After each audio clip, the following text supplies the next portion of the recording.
really is just an informal session. Dr. Campbell acknowledged and said yes to coming in and talking about a lot of issues about the coronavirus. COVID-19, now I believe it's SARS-CoV-2. SARS-CoV-2. So now that's actually the new terminology that we're talking coronavirus. So we asked Dr. Campbell to come in and actually talk to the public. We're going to tape this. We're going to put it on Bethel Park Television. And some ground rules we got to set up right now. Dr. Campbell cannot talk about any time that he's his last appointment where he was actually interacting with the public, treating the public for the coronavirus, SARS-CoV-2. So that's just, we cannot talk about that, so please do not have any questions about that one. And that's a shame. There's some really, really cool stories, but I was told from the get-go, no, you can't mention anything about the deployment at all. I could talk about open media stuff. I could talk about some principles we learned, but as far as specifics on the mission when I was at Travis Air Force Base, I can't talk about that. So as you walked in here, you might have smelled the faint odor of bleach. Okay? That was done deliberately and on purpose. Bleach kills this virus, plain and simple. From all of my time in the military, this is what we use to kill just about everything and anything that we have encountered over the time. Bleach works. So we use it 1-to-10 ratio. It's sprayed in all the chairs, the rags. It works.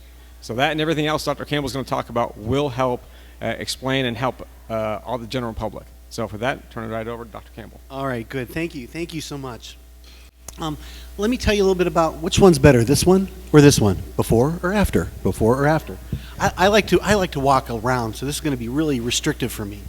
But have you ever heard of the DMAT team, Disaster Medical Assistance Team? DMAT.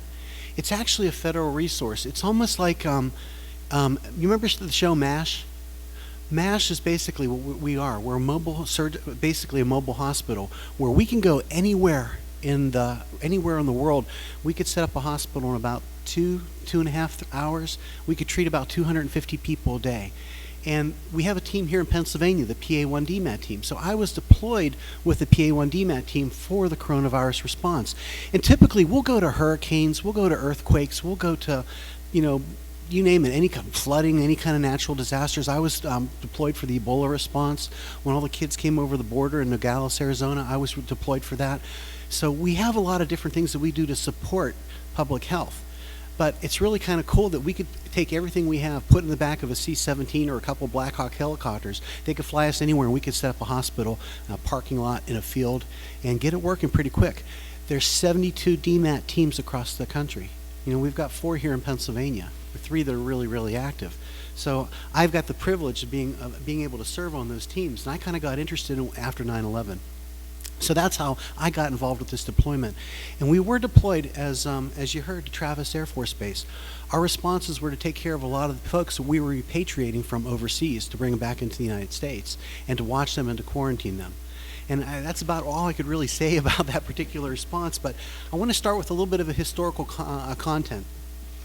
2001, anthrax is going to kill every single one of us. 2002, West Nile virus is going to kill every single one of us. 2003, SARS is going to kill every single one of us.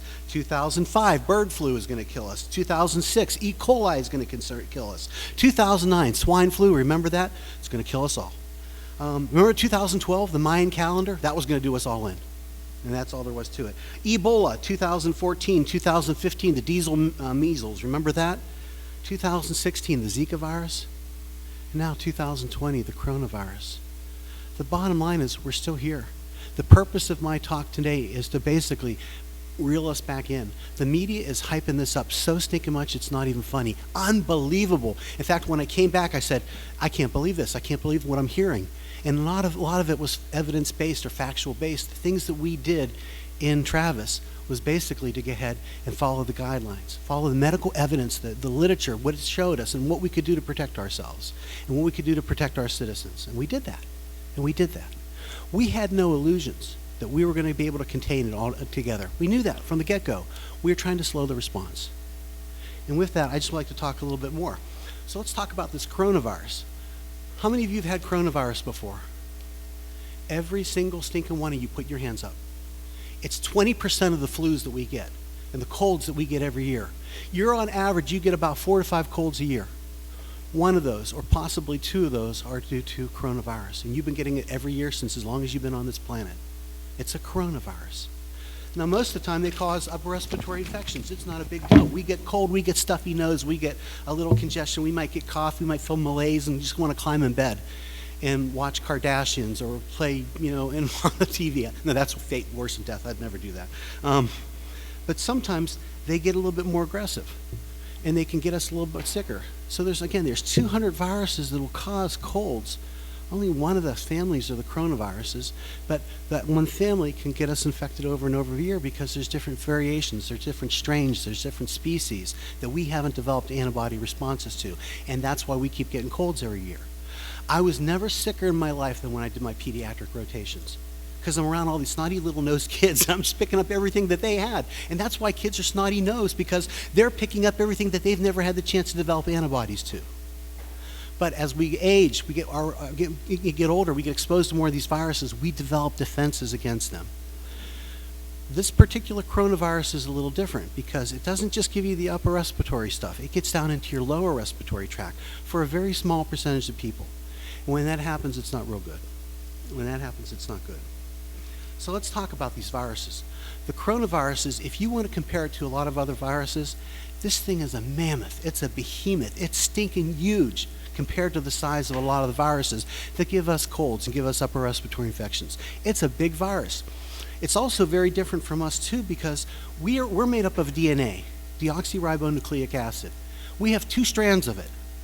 This virus is made of RNA, ribonucleic acid. It's a single strand.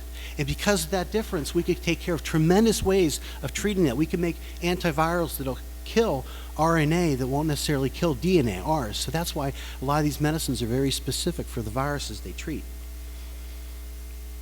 They tend to infect mammals, and they tend to affect birds. So there's a chicken coronavirus. There's a turkey coronavirus. There's a rabbit, a cat, a dog coronaviruses.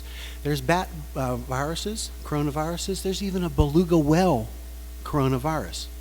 Generally, the cats will affect the cat coronavirus will affect the cats. The dogs will affect the dogs. They're kind of specific like that.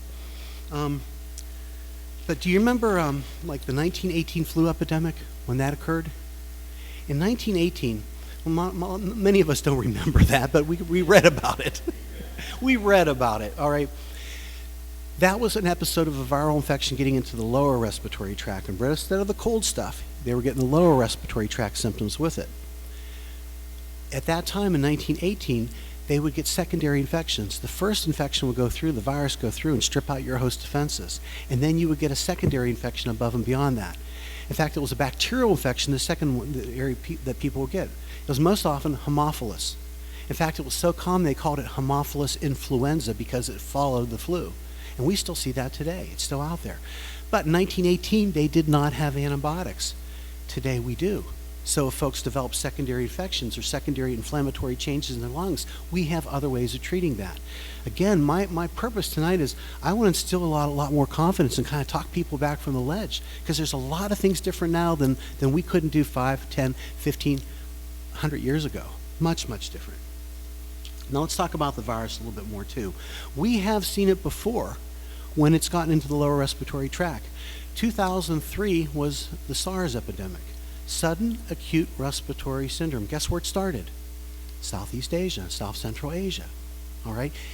SARS is a coronavirus. In 2012, we saw MERS, M-E-R-S, Mid-East Respiratory Syndrome. MERS is a coronavirus. It started in the Mideast part of the world.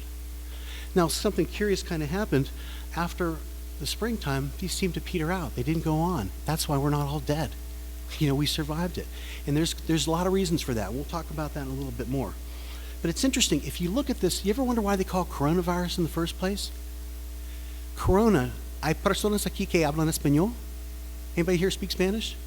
Corona means crown or halo. And I remember when I was in medical school, if we looked at electron microscopes of these viruses, they look like they have a little fuzzy halo around it or a crown around it. That's why they call it. Corona means crown in Spanish and in Latin. Corona beer, crown beer. Ever notice it has a little crown on the label? I don't drink, so I wouldn't know, but but it's there. But it's interesting, if you look at it, that crown is caused by all these little spiky protrusions that kind of stick out from it. There's 4 main parts of the virus molecule. One is called the N part. That's the nucleocapsid. That's where all the RNA is. That's where its genetic material is, and that's in the center portion of the virus. Around it, there's 2 things. There's a membrane, and there's an envelope that cover the both of them. That's what makes the ballpark. And because that membrane and that envelope is made out of different proteins than we have in our body, we have antibiotics that can attack that coat as well. Antiviral medicines that won't affect us because we don't have those proteins in our body. Those spiky things that stick out, they're called S proteins, spike proteins. And that is how the virus attaches to the cell. Those little spiky things that stick out. When you look at the pictures, if you're on the internet, it just looks like a spiky ball. You see that all the time. That's really what it looks like under an electron microscope. Those spikes are how it attaches to the human host, or the host if it's a bat. So a bat coronavirus will have a specificity for a bat receptor in the lung. The receptor in your lung is called ACE2. Have you ever heard of ACE inhibitors for blood pressure medicines? Prinavil, lisinopril, captopril. Those ACE inhibitors, they're built into, we have these receptors that help control our blood pressure and modulate our hemodynamics. That's activated by that ACE receptor. That ACE receptor in our sinopulmonary tract within our lungs. So the virus is really clever.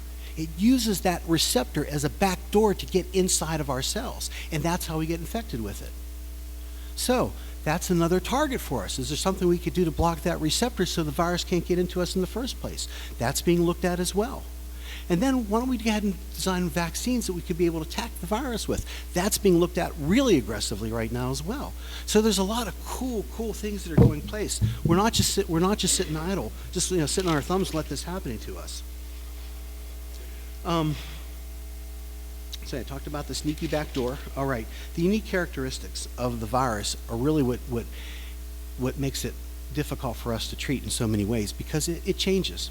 As I mentioned, a cat coronavirus won't necessarily affect a human. A human coronavirus won't necessarily affect a cat. They generally tend to be species specific. Try saying that 3 times fast. Species specific. But in any event, sometimes there's some cross-reactivity. For instance, in China, we know that some of the people who developed coronavirus, they cultured their dogs, and they were weakly positive for the coronavirus. So the dogs had no symptoms whatsoever, but the humans had all sorts of symptoms with it. Similarly, a dog coronavirus often will not affect a human, but occasionally mistakes are made, and there is some cross-reactivity, and occasionally we will get infected with this, and we will get some symptoms, but generally it's not real bad. Occasionally, though, mutations can occur. And when these mutations occur, you can get a radical shift in the affinity that virus has for your host, or that receptor. So if there's a big significant mutation, then all of a sudden, a particular virus might have more affinity for humans. Swine flu, very similar. There was a couple mutations, and then it became much more aggressive for attacking humans. Avian flu, the same thing. It's normally a bird flu, but it mutated enough that it could start affecting us as well. Coronavirus does the same thing. We know that it seems that this virus originated from bats. Because if you look, actually specifically what's called Chinese horseshoe bats, if you look at the DNA, or not the DNA, the RNA, it's very similar between a Chinese horseshoe bat and the virus that we're affecting with humans right now. COVID-19, or the World Health Organization prefers to call it SARS-CoV-2. Pretty much the same thing. It's all different names for a coronavirus. Have you ever heard of a pangolin? It's kind of like a pangolin is kind of like a armored anteater, armadillo, really, more than anything else. It's very similar to that one as well. Very, very similar across the board with the DNA there. Now we notice on this that they sequenced this virus from the get-go. We knew the sequence and what this virus looked like 2 months ago. As soon as it was in China, the Chinese did this sequencing of it. We sequenced it as well. We found that there's 4 different changes on this. They're called inserts. There's extra DNA, extra RNA that was inserted into this. That extra RNA is what makes this so infectious. You notice we get flu shots every year, don't we? Right, but do we get measles shots every year? Do we get chickenpox shots every year? It's because the measles and the chickenpox don't mutate a whole lot. And we develop antibodies which protect us. The flu, though, every year it mutates and mutates tremendously so that we actually use a quadrivalent vaccine now. We now inoculate you against 4 different types of viruses, usually 3 A's and a B. But they sample the stuff that's going on in Southeastern Asia or China or other parts of the world, and after they get that, they say, oh, this is interesting. Why don't we go ahead and that's probably what's going to end up in North America and Northern Europe in the following year, and that's why we do it. So 6 to 8 months before they're sampling, they take the virus, they grow it in the eggs, they kill it, they kill the virus, they strip off the protein, purify it, and then they give you a shot with it, and that's how you get your flu shot. But it's predicting. So when's the best time to get the flu shot? We get it in September and October, right? Why do we get it then when our flu season's in in December, January? Because you want to have time to build up the antibodies. That's why it drives me nuts. People get their flu shots in January. It's not going to do you much good. Go ahead and get it in December. Or not December, October. Probably the best time to really get it. We have what we call memory cells in our body. They're called T lymphocytes. And our immune system is incredible. These lymphocytes, these memory cells, remember what you've been exposed to in the past. So when you've been exposed to chickenpox in the past, you develop antibodies to it. All the other coronaviruses that you've been exposed to in the past, you developed antibodies to it. But this one's different. It has those 4 mutations in it. So we're not really able to develop the antibodies to it that we normally should. So that's why we don't have a vaccine for this yet. And typically, if you think about it, for vaccines, they take a while to develop. SARS and MERS, it took 20 months to develop vaccines for that. When did we know about this virus for the first time? December. When was it really kind of jumping the shores and we're getting a little bit interesting because it's getting all over the world? Early January. So we've really only had 2 months to really work at this so far. It's been amazing. The compression of events, the talent that's been put into trying to contain this. So as I said, you get 2 main symptoms. You get the upper respiratory symptoms, or you might get nothing at all. 80% of the folks who get this illness have no symptoms at all. Nothing. In fact, of the patients that I saw, I never saw a fever who were positive. I never saw a cough. I never saw sniffles. I never saw upper respiratory symptoms. They had no symptoms. 20% of those folks will get pretty sick. They'll get the lower respiratory tract infections. And when they do, they can get pretty sick. They can get pretty sick, and they can get pretty sick quickly. Historically, I mentioned SARS and MERS were both coronaviruses, right? In 2003, there were 774 deaths to SARS. That had a mortality rate of 10%. In 2012, we had MERS, Mid-Eastern Respiratory Syndrome. That had 854 deaths. That had a 34.5% mortality rate. So folks were really worried about this. They, all the World Health, public health people, they were sweating gumballs. They were thinking, if this gets out, we're going to be in real hot water. But then it petered out. It fizzled out, usually in April, May. And why is that? What happens to our flu every April, May? It tends to taper out. So the public health folks, they're all high-fiving each other, slapping each other on the back. Yeah, we beat this. We're one for the team. But did they really do it, or is it something in nature that really kind of took care of it? We know that a lot of the virally transmitted diseases seem to decrease in the fall. We can only hope that's what's going to happen now. Do I know? No, I don't. Because we still see in some environments which are warmer than us, Iran, Italy, they're still going pretty aggressive over there. But now we see in China it's starting to decrease. At least the data that they're giving us seems to suggest that it's decreasing. We can only hope that that's what happens. It seems that a lot of the coronaviruses and a lot of the flu viruses, for instance, upper respiratory viruses that are droplet transmitted, do better in cold, dry environments. When it gets warm, when it gets humid, we see less transmission of it. That's another thing that we could bank on. We can't bank on it, but we could hope for that that's going to transpire. So enter coronavirus, SARS-CoV-2, the one we're talking about now, the one that's rattling the cages of all the news media agents. And its mortality, anybody know what's been reported most recently? Pretty much when it first came out, I was told about 1.5%. Then I heard another number, 2%. The most recent data I've seen is about 2 to 3.5%, depending on your population group, and especially depending on your age group. And we'll talk about that here in a little bit more as well. But why do we care? Why do we care so much? And number one, it's because of that mortality. For instance, every year we lose about 50,000 Americans to flu, right?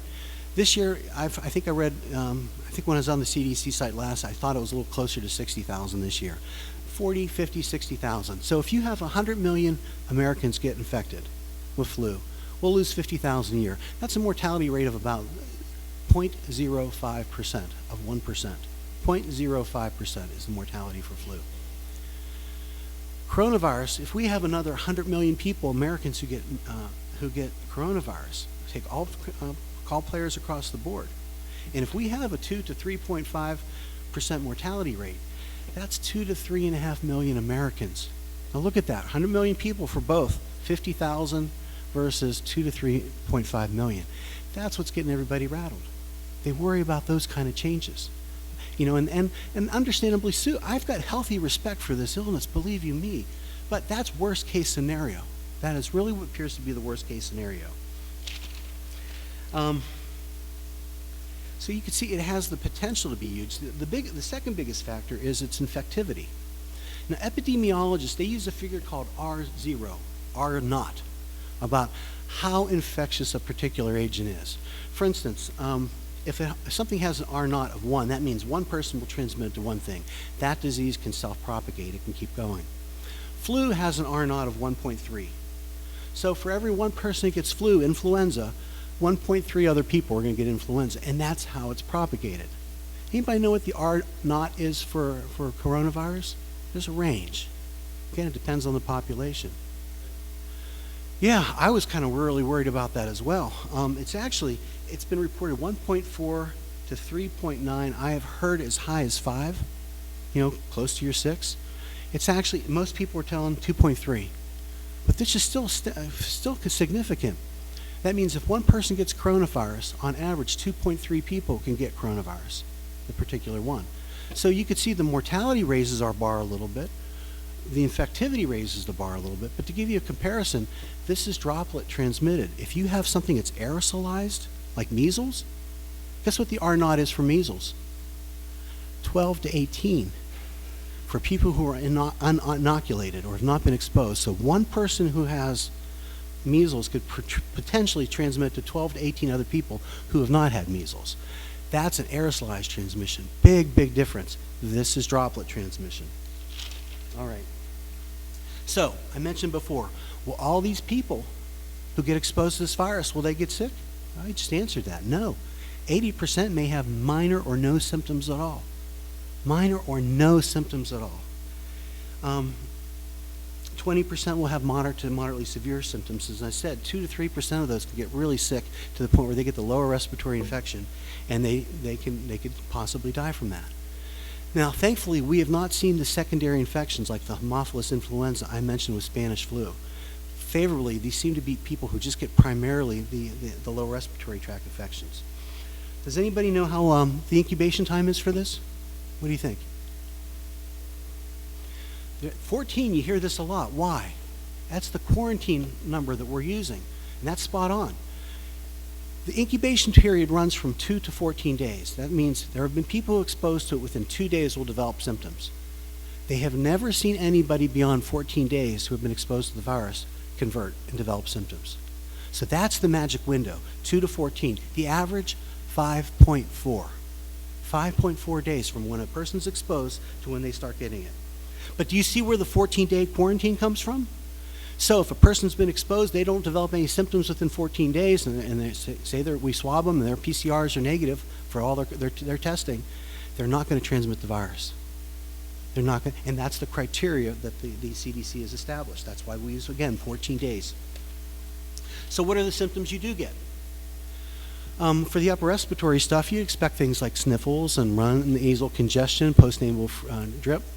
You might expect some symptoms like a dry cough or sometimes a wet cough. The biggest symptom that we see across the board was fever. 98% of the people who developed symptoms had a fever. When I define fever, I'm saying greater than 100.4. That was the criteria that the CDC was using. If you had a temperature, great. We all have ups and downs with our temperatures through the day. We bounce around all over the place. We tend to have our highest temperatures about mid-afternoon, our lowest in the morning right before we wake up. We have this diurnal curve, but we tend to have most of the fevers later in the afternoon. So that's a resource we can use to go ahead and track to see if people are developing symptoms. Let's check their temperatures a couple times a day. And that's what we did. That's what we did. Second most common symptom, dry cough. Not a moist one where you're not hawking up a lot of stuff. It's a dry cough. That tickle cough, the one you hate that's irritating, you can't do anything with it, you just go on and your ribs hurt after a while. That was about 76% of the people who had the symptoms with it. For shortness of breath, 55%.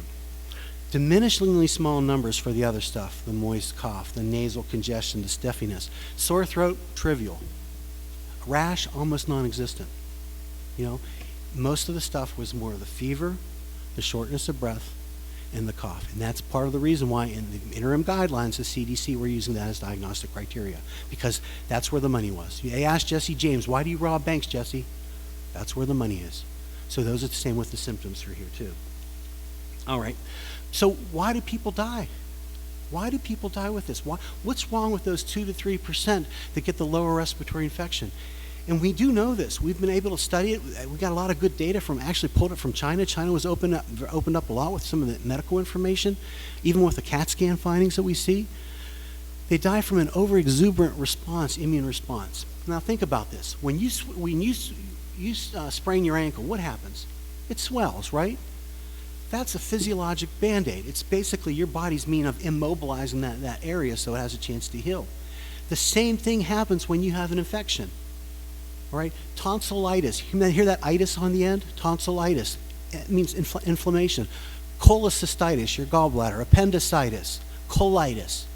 Pharyngitis. Otitis media. Otitis. Those are all itises, just mean inflammation. That is how our body attacks infection. Inflammation. That's how we try to protect ourselves. It's great if it's in your ankle, but if it's in your lung, it's a different ball of wax. Because your body pours in all these white cells in order to try to fight that infection.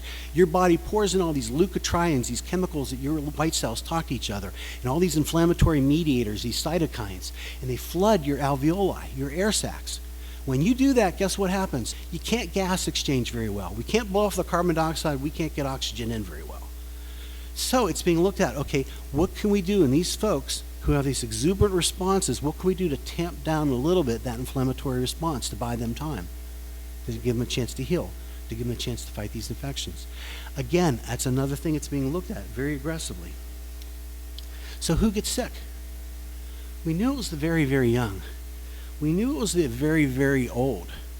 We knew that it was the immunocompromised, those who were getting radiation, chemotherapy, those who were like high-dose steroids, those with immunodeficiency syndromes, whether they're acquired or congenital, those people who are taking immunosuppressive medications.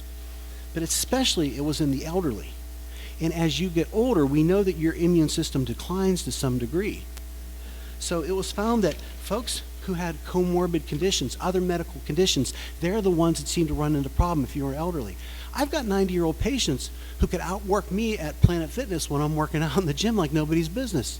I've got 90-year-old patients who are climbing, the climbing walls and water skiing and stuff like that.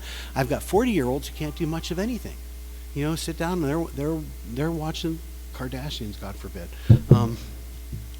So a lot of it, again, depends on your ability to be able to fight infection, depending on your immune system. But the data suggests this. 60 to 70 years of age, you got about a 4% chance of dying from it if you acquire it and you're in that age bracket. 70 to 80%, it almost doubles to 8%.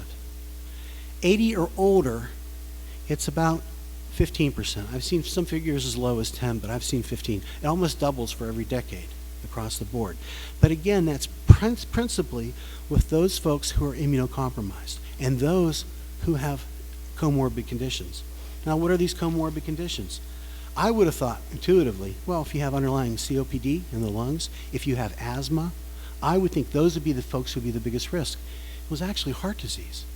If you have a history of heart disease, you have higher risk for developing lower respiratory infection with COVID-19. So it's curious. Other things, cancers.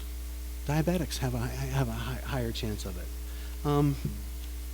So what are we going to do? You going to throw in the towel? Of course not. I'm not going to go home and get a gallon of cookie dough ice cream and sit in my underwear in front of the computer. Although sometimes that sounds like it might be an attractive thing to do. But we can't just throw up our arms at this. We can't. There are some things we could do. And you've heard, I'm not going to beat you over the head with this, with some of the prevention things that can be done. But this can take many forms, prevention. One, limit your exposure. Okay, that sounds like it's kind of makes a lot of sense. You don't get exposed to the virus, you're not going to go ahead and pick anything up. What I mean by that is don't put yourself in compromising situations. For instance, Patty and I were going to take a cruise in about 3 or 4 weeks. Guess where our cruise was for 2 weeks? A little more than 2 weeks. We're starting in Singapore. We were going to go to China, Hong Kong, Vietnam, and finish in Japan. Now, was that a smart thing to do? No, I wasn't going to do that. I wouldn't subject myself to that. I wouldn't subject my wife to that, knowing that the risks were going to transpire with time. I had friends who were going to take a trip to Italy. They were actually scheduled, and they gave me a call and said, "Tim, what do you think?" I said, "Things are ramping up there right now. You might not want to go." Well, if you go on the CDC site now with the country being quarantined, and actually for most of Europe, they recommend you self-quarantine, self-isolate for 14 days after you come back. You could do that if you want to get away with an extended vacation, but I really don't care to spend it inside of my house doing that. We're not seeing that yet here, but already you're seeing a lot of the things that are ramping up. What happened to the St. Patrick's Day parade? Just got canceled. Schools in Ohio are now canceled. A lot of colleges are going to remote learning. A lot of work is going to remote learning. So we're preparing ourselves ahead of the time, even though we've had only 2 reported cases so far. And where have they been? The far side of the case. They have 13 PUIs, persons under investigation. Where are they? The other side of the state. If this had been a week or 2 weeks later down the road here, I would probably not recommend we have a venue like this. We would just be myself and the camera guy, and that would be the extent of it. I wouldn't recommend more exposures than we have to. So that brings me to point 2. When this gets revved up, don't put yourself in situations where you're shoulder to shoulder with a lot of other people. I may not necessarily want to go to a theater or a sporting event at that point if it's in the community and it's rural areas. Not only because I'm worried about myself, even though I'm in the 60 to 70 age bracket, I'm at a higher risk, but I'm worried about what about my grandchildren? What about if I have exposure and I'm asymptomatic as far as taking it to my mother-in-law? I don't want to take those chances. So limit your exposures. The other thing too is we know that this is droplet transmitted, as I said. Now, we're told to keep about 6 feet away from people. Where did that come from, 6 foot? We know that if you sneeze or cough, those droplets, the large droplets, will go about 3 feet and no further. So the CDC said, I got a great idea. Let's double that distance as a safety measure. This is part of the open media on the Diamond Princess. They initially were telling the passengers keep 3 feet away from each other. Then after a week, they said, you better make that 6 feet. How wide is a hull on a cruise ship? How about if you're going up and down an airplane now? All right, and they stick me, the large guy, I'm always in the middle of the 3 people, shoulder to shoulder with everybody else. If you don't have to travel, don't do it. Well, am I going to go somewhere for a wedding or a funeral or something it's important that I have to do for work? Yeah, absolutely, I'll do that. But I want to limit my exposures. Southeast Asia is going to be there a year from now, so maybe my wife and I will take our trip at that time. It's going to be there. A Disney trip, I may be able to do that later on. But right now, I may not want to do that. But again, right now, we don't see that. Monday, I'm flying to Florida for some additional training. I'm going to be on an airplane. Am I going to wear an N95 mask? No, because where I'm going isn't really revved up as far as a lot of coronaviruses. Use common sense with this. So the other thing too is a 6 foot. If you're around somebody else who's sick, spend as little time with them as you possibly can. Or if you can, get creative. Like if you're taking care of a loved one who has coronavirus and you know they're there, keep 6 feet away from them. I'll bring you a tray to eat. I'll go ahead and back out, then you can go ahead and eat, get close to it. But keep that 6 feet away, that 6 distance. That's principally what we use for PPE. Other considerations. I said this was droplet spread, and the large droplets. I mentioned about the 6 foot and 2 meters. Most of the time, I wore no PPE because I was not within 6 feet of a patient. But if I was, then we had some things we would do. For instance, if I was going to do a procedure, if I was going to be up very close to them, I would go ahead and wear a face mask. I would put on a shield. I brought a couple of those just to show you as well. Let me grab this. This is good. All right, this is a regular face mask. It's not an N95. This is a face mask. We call N95s respirators. This is just a mask. But what's this little thing on the front? That's a sneeze shield. This is basically a sneeze guard. When I put this on, it reminded me to not go ahead and dig my nose or go ahead and rub my face or anything. How many times an hour do you think we touch our face? 15.1. Somebody studied that. That's almost 300 to 400 times a day. You do it while you're sleeping too. I don't know who gets funding for this, but for studying how many times you touch your face, but little kids, multiply that times whatever figure you want to, because they tend to do it a lot more. But this is basically a splash guard. It's fine. It reminds me not to go ahead and touch my face, and that significantly reduces my risks. These are a couple N95 respirators. We call this the duck bill, because when you put it on, it looks like a duck. All right, it really does. But you can't just go ahead and order a bunch of them. You need to be fit tested for this.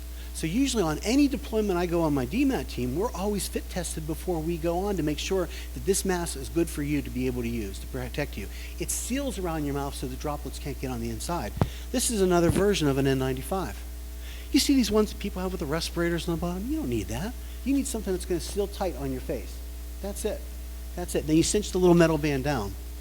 We have other masks too. I'm on the hazmat team for 450. We've got some hazmat buddies here today. But these are other types of masks that we use. We could put air purifying filters and cartridges on the end of it to go ahead and protect us. They do a great job. Do we all need this? No. You don't need any PPE at all if you're beyond 6 feet. From where Dawn is to where I am right now, or Elaine is to where I am right now, I don't have to wear anything, even if they're infected or I'm infected. But if there's a patient who's wet, what I mean is they're sneezing, they're coughing, I'm putting on an N95. If they're dry, I'd probably use a face mask. All right, the other things too. You see in China, everybody's putting on the Tyvek suits. You don't need a Tyvek suit. You really don't. I don't know why they're doing that. If I have a wet patient, I'm doing a procedure, like say I'm going to swab their nose or swab their mouth. I'm putting on a yellow disposable gown to keep me from getting splashes because I don't want that on my clothing. So I can take it all off and pitch it afterwards. Most folks do not need any of this. You need distancing. That's all you need. That's all you need. All right. Any questions so far? I got more great fun stuff to talk about. Let me catch up on my notes here. All right. So we talked about distancing and how that protects us. We talked a little bit about splash protection, things like that. Do you ever notice when you cry, what happens? You sniff, right?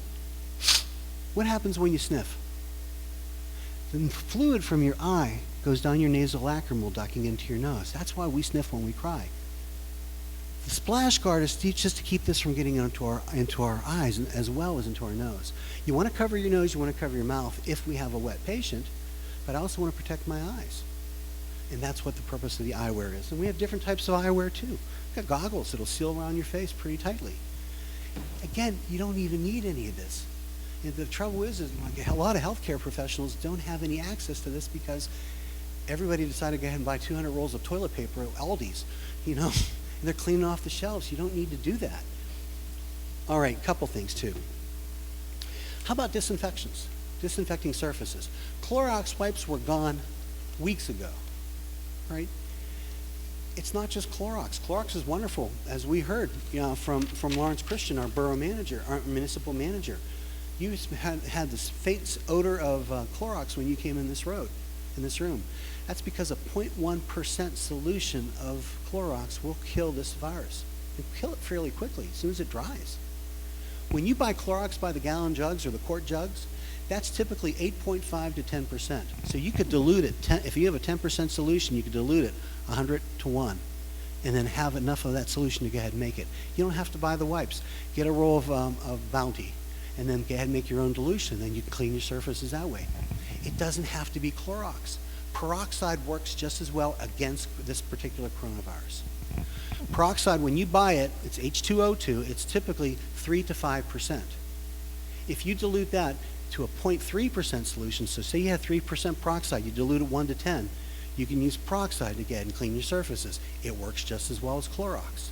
Lysol spray, same thing, works just as well. Isopropyl alcohol, that's what the hand gels are made out of. Isopropyl alcohol, 60 to 70%, is very effective for killing this virus. So I learned the hard way, you don't want to use Clorox on your screensavers. You don't want to use them on your computers. You don't want to use them on your glasses. It takes a long time to clean it up afterwards. Use Lysol if you have to, or use a little bit of peroxide or a little alcohol. That will clean your surfaces. So now, a couple disinfection things. In surgery, we use betadine. Betadine is an iodine type of solution. It's wonderful for killing this stuff.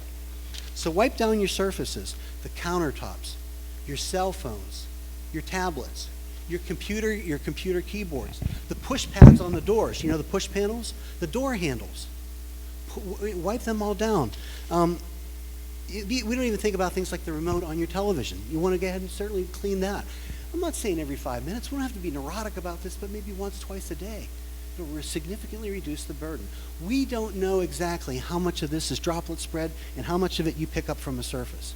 But it's been estimated, at least from the studies that have been done on MERS and SARS, that the virus can live as long as 9 days. Now that would scare the pee out of me. Most studies seem to suggest 4 to 20 hours. All right, but if you wipe it down once a day and it's 20 hours, you can pretty much clean it up. So when else do I tell the folks that I work with and my patients to go ahead and clean and wash and disinfect?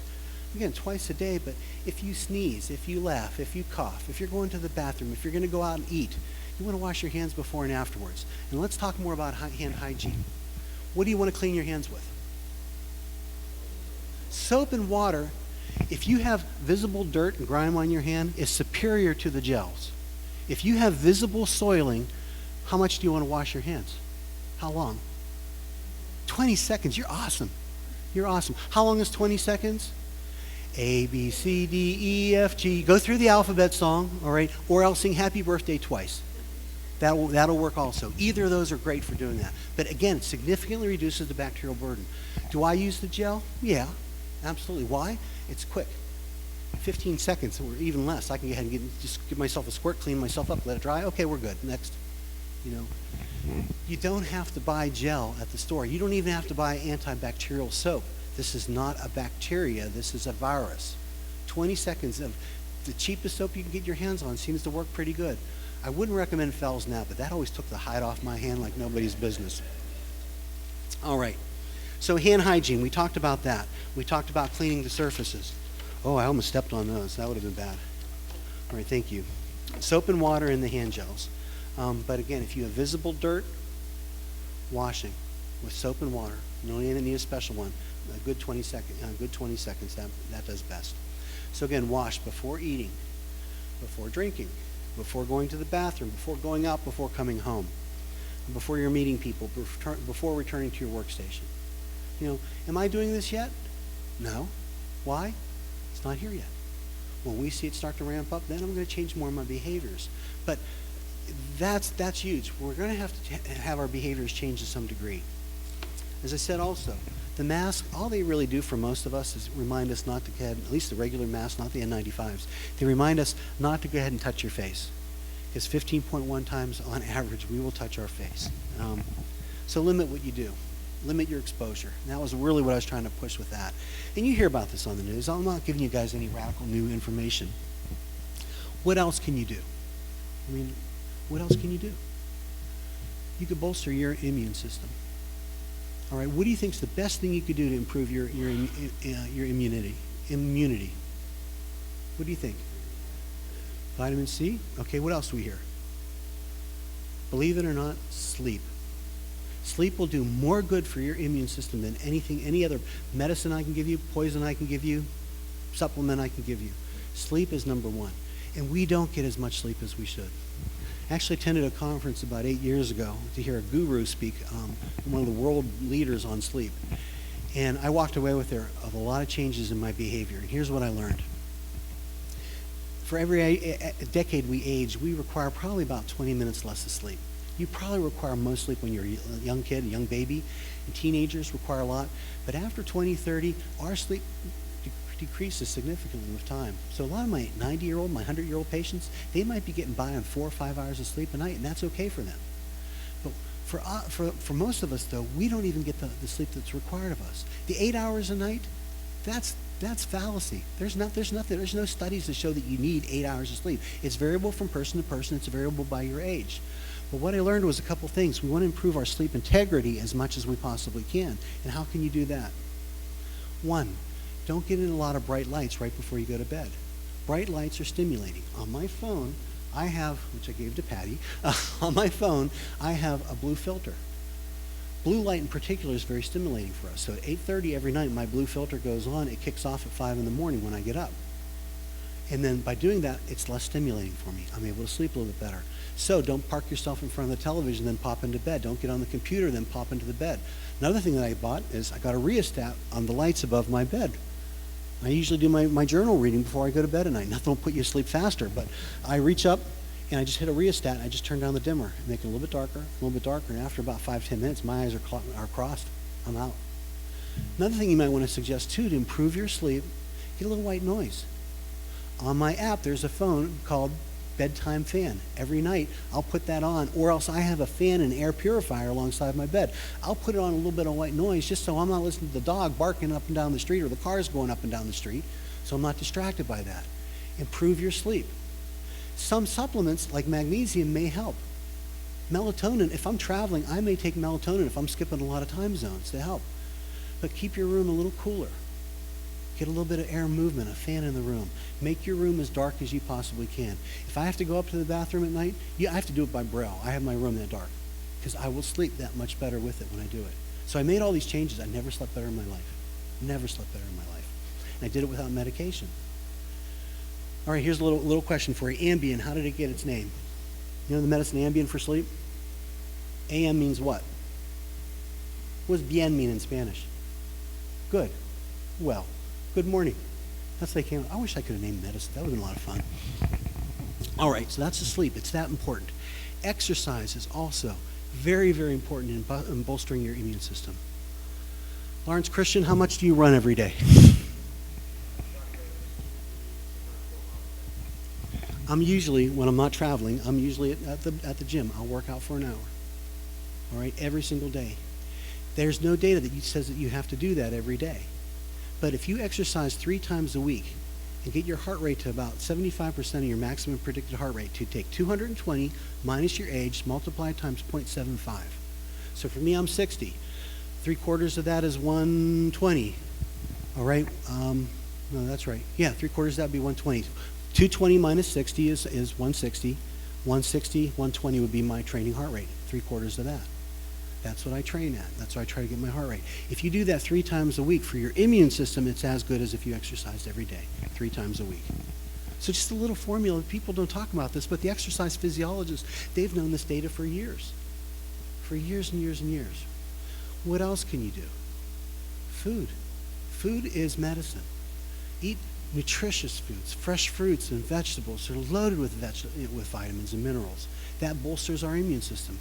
Do most of us eat well? No. To love with you, I don't eat well. I know that. So what do? I take a vitamin. My spin on vitamins, it's going to give you expensive urine. Whatever you don't use, you're going to pee it out anyway. But it's very, very few toxicities you can have from taking a multivitamin every day. It may help a little bit. But if you're getting a vitamin, to get it with minerals. Copper, selenium, and zinc are really responsible, and they help out our immune system to some degree as well. Drink water. Water is very, very important also in helping us out. All right, what about over-the-counter medicines? I just did a little med search this afternoon to take a look to find out, okay, what else have people been using to treat coronavirus? Get a load of this. Cayenne pepper, Valeria root, garlic, honey, whiskey, echinacea, saltwater gargles, white cider vinegar, ginger, curcumin, turmeric. But probiotics, colloidal silver, these have all been looked at as well. And the bottom line is, colloidal silver is a pretty good product, but it's good for bacteria. It doesn't do a thing for viruses. We have no data to show it does much for viruses. So what does work? You've heard a lot about zinc. Zinc lozenges are very, very effective. They've been studied for years for treating the common cold. They've been shown on average to reduce the duration of the symptoms by about 1/3, or the severity of the symptoms by about 1/3, the duration by about a day. Now, for some people, that might be significant. You know, has it been specifically checked against this coronavirus? No, but it has been otherwise for other coronaviruses, and it seems to be a little bit efficacious. Is it a cure? Does it prevent it? No, but it may temper the symptoms. It may mitigate them to some degree. So I went to Amazon. I ordered some zinc lozenges on board. For most folks, you could get Zicam over the counter. You've heard of that? It works. You remember those orange push-ups? It kind of tastes like that, the one I got. But do not use the gel for the nose. Don't use the nasal spray. It's been shown to damage the olfactic nerve. Use the lozenge. Suck on it like you would a Lifesaver. You only need one a day. More is not necessarily better. The average dose is probably 10 to, for an adult, I don't really know kids' dose too much, but 10 to 40 milligrams. If you get more, you might get nauseous and queasy with it. So again, 10 to 40 milligrams. Now, we heard somebody before mention vitamin C. There's soft data also for vitamin C. Linus Pauling, back in the days, he was pushing like thousands of milligrams a day. It seems 500 to 1,000 milligrams a day of vitamin C may mitigate, may temper the symptoms to some degree. We don't have as good as data on that as we do zinc. You could probably do the same thing with a mandarin orange, a Tangelo, sun-kissed navel orange. You might be able to do the same thing with a half of a grapefruit. All right, but just try to get the vitamin C in. Can it hurt you? Probably not. Can it help you? Possibly. So again, those have at least some data of some benefit. Now, what about prescription medicines? What's in the pike? We have no medicines now that are approved to treat coronavirus. No antivirals, no vaccines that are out there that are approved for it. We have nothing along those lines. They are looking at repurposing drugs, using drugs that were designed for other reasons to go ahead and use it and see if we could use that in against this virus. Again, to reserve them principally for the folks who are getting the lower respiratory tracts. In Europe, they're using one called teicoplanin. It's actually an antibacterial drug, but it seems to have some efficacy when they studied it for looking at Ebola. It seems in vitro, in the petri dish, in the laboratory, it has activity against MERS and SARS, which are coronaviruses. So now they're thinking, this might be something we can use. Curiously, an antibacterial for an antivirus. It seems to work. China repurposed a couple drugs also. They have one, I'm not sure I'm pronouncing this, Favipiravir. They based it on a study of 70 people. They said that, okay, they kind of rushed it through real quick and started approving it. We usually in the United States, we do studies for thousands of people before we'll go ahead and do it because we were looking for side effects and other things. That's why we never had the thalidomide problems here in the United States. South Korea is looking at using an HIV drug. It's called Kaletra. It's actually here in the United States. You can get Kaletra. It's a combination of two different antivirals. The one that's most promising is called Ritonavir. And Ritonavir seems to have some activity against coronavirus as well. In fact, even so that in the United States, there's doing a trial on Ritonavir and treating this now. Phase 2 trials as we talk about. Another one is Favipiravir. I don't know that one, but it's also seems to have some good data that it may be of some benefit. The most promising one is one called Remdesivir. It was actually developed for Ebola, but it seems to have a lot of the same targets on the coronavirus and envelope virus that Ebola has as well.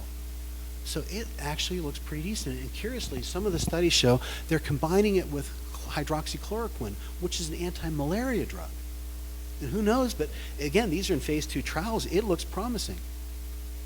Now, I mentioned before with SARS, with MERS, it took 20 months to develop a vaccine. That was anywhere from 17 to 8 years ago. The techniques have gotten much better for developing vaccines, much better, much quicker. We're able to look at the shape and the configuration of the virus in 3D. We know where the genetic markers are, the inserts, the changes that have occurred. So a lot of the clever pharmacy companies, there's 2 in the U.S. and 1 in Australia, University of Queensland, that are developing targets specifically for those types of the virus. And we may get a vaccine within 12 months, which was unheard of before. So 12 months, boy, Tim, that's a long time from now. Well, this might be potentially a seasonal thing. The folks who are getting exposed to it now will probably develop antibodies that will protect them. But maybe in the fall, are we going to see another outcropping of this? I don't know. But let's go ahead and develop the technology for it now while we can. A couple other interesting things. I mentioned before this virus attaches and enters the cell through the ACE2 receptor in your lungs. And we talked about ACE inhibitors. There's actually a class of medications that block the ACE2 receptor in your lungs as well. It keeps it from getting activated in the first place. Have you ever heard of the ARBs, the angiotensin receptor blockers? ARBs. That would be drugs like Diovan, Benicar, Lozar, Cozar. they seem to actually bind to this. And it was known for years that folks who take this category of medications seem to have a lower incidence of colds. They don't get colds as much as most folks do. So again, that's another target we can use potentially to be looked at to go ahead and decrease the frequency of these illnesses. So in conclusion, this disease will affect all of us, but I'm a lot more optimistic than what I'm led to believe, from a lot of the resources, the media sources that are given to us. I don't want to discount concerns. I really have a healthy respect for this, but this is not the zombie apocalypse. This Chicken Little is not saying the sky is falling. That's really not the case. We've pushed as a nation incredible resources to this. We are more prepared than any other nation in the world, by far. And in California, I knew when we were working at Travis, all we were doing is we were slowing the progression of the disease. We were slowing the spread. But by doing so, we were making this disease a little slower rolling out, because if the folks there went ahead and spread it throughout the United States, then it would have been a lot of areas that would have cropped up very quickly.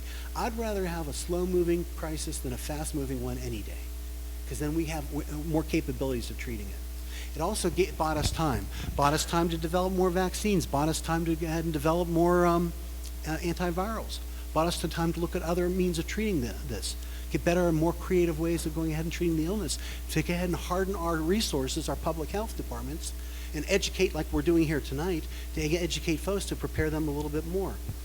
We're a clever, we're a resourceful, we're a robust people, incredibly robust, and we're adaptable. And I have no doubt that we're going to weather this, and we're going to weather this crisis and endure it, and we're going to endure it well. And if we arm ourselves with knowledge, what you've taken your time out tonight to do, just to go ahead and hear one pointy-headed little internal medicine doc go ahead and speak a little bit about this, you've armed yourself with more ammunition than a lot of other folks out there, and not listening to the fear-mongering and the beating of the drums. Let's go at this sanely, with knowledge, and with the respect that it deserves.